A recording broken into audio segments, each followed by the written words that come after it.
Oh hey, it's time for another episode of Let's Solo. Again already.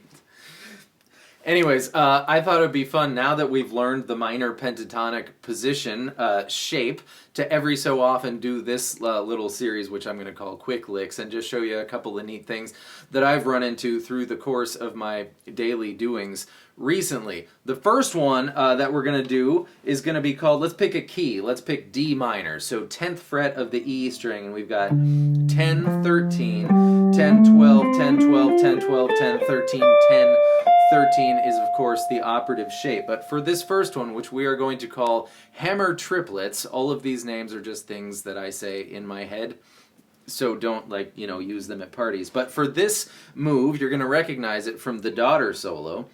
Take the top note from your minor pentatonic and move up 2 frets. So we are now outside of the shape. And we're going to be dealing with 13, 15 on the baby E string and 13, 15 on the B string. Except we're not going to do the 15 on the E string. But just so we have this little rectangle in mind. 13, 15, 13, 15. And put your pointer finger on Bertine, B13, and hammer on to 15.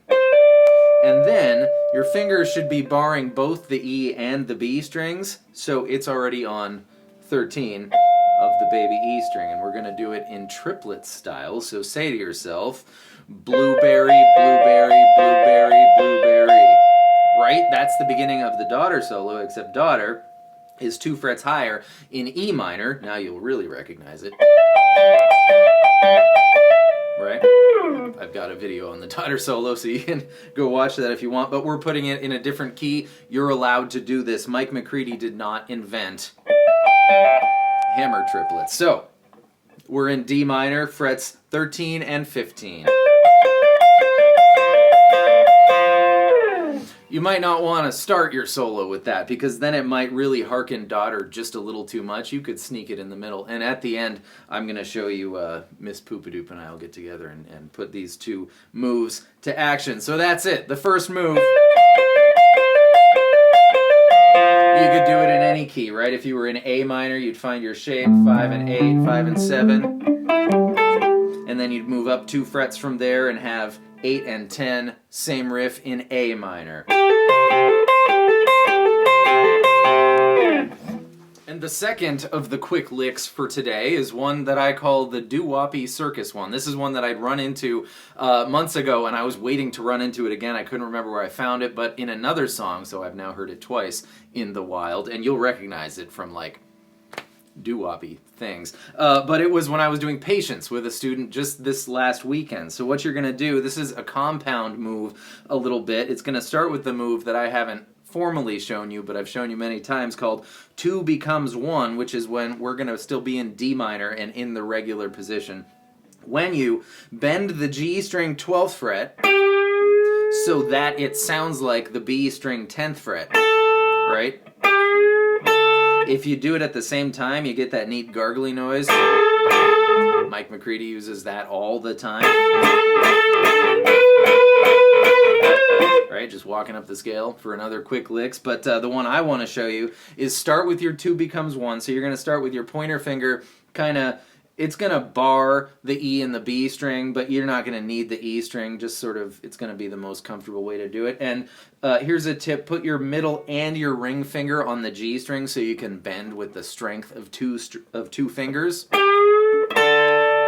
So bend the first note, and then play the second note, and then you're going to walk up chromatically, which means not skipping any frets. 3 frets going up. And then we're going to bend that G string 12th fret again and unbend it and land on G10. So, all together, right? Doo-Woppy and Circusy, nice and slow.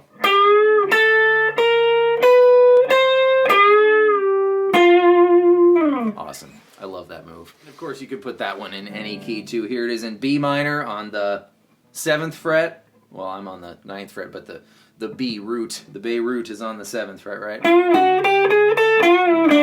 Or in A minor. Depends what what key your song is in. E minor, you could throw this into the daughter solo for fun.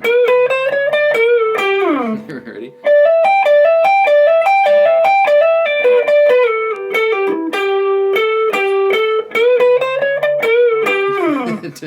Total mood change to daughter. Alright, and we'll welcome Miss Poopadoop to show you those two riffs in nature, so to speak. I tried to get Mr. Spaghetti, but he doesn't like playing B flat. Raise your hand if you got the reference. Okay, we're going to do the Layla intro chorus riff. I really like that, and it happens to be in D minor. Ready? A 1, a 2, a 1, 2, 3.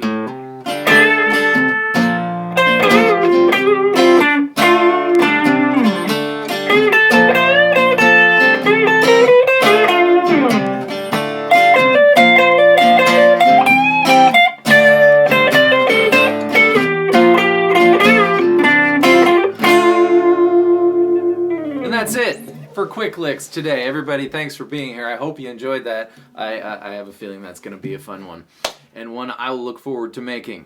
Thank you so much for being here. I'll see you next time with more stuff. Goodbye.